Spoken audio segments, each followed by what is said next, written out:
La thérapie par cellules CAR-T est une immunothérapie avancée utilisée pour traiter certains types de cancers du sang, en particulier lorsque d'autres thérapies ne se sont pas avérées efficaces. L'essence de la méthode est la suivante. Les propres cellules T du patient, un type de lymphocyte, sont prélevées, qui sont ensuite soumises à une modification génétique dans des conditions de laboratoire. On leur implante un récepteur antigénique chimérique, qui leur permet de reconnaître des antigènes spécifiques présents à la surface des cellules cancéreuses. C'est ce processus complexe qui rend la thérapie si coûteuse.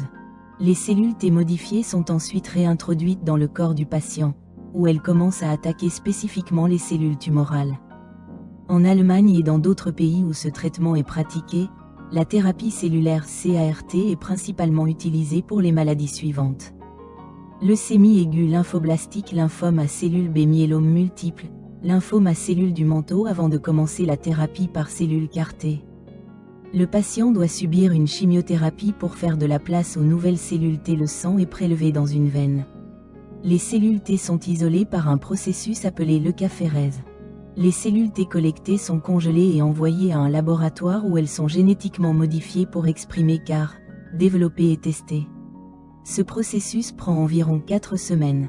Après une chimiothérapie préliminaire, les propres cellules T du patient ont déjà été pratiquement détruites. Les cellules CAR-T modifiées qui ont été introduites commencent alors à remplir leurs fonctions. Les patients sont étroitement surveillés à l'hôpital pour détecter d'éventuels effets secondaires. Cette période peut durer de 2 à 4 semaines. Bien entendu, un suivi régulier est nécessaire pour surveiller la réponse du patient au traitement. Cette thérapie a des effets secondaires importants qui nécessitent une grande attention. C'est pourquoi, pour suivre un tel traitement, les patients sont hospitalisés dans des centres spécialisés qui disposent de l'expérience pertinente.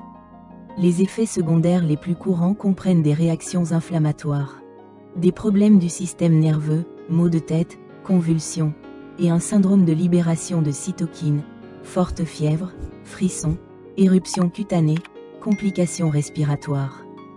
Insuffisance rénale et hépatique, ce syndrome est en même temps un signe que la thérapie fonctionne. Les effets à long terme de la thérapie par cellules CAR-T sont encore à l'étude.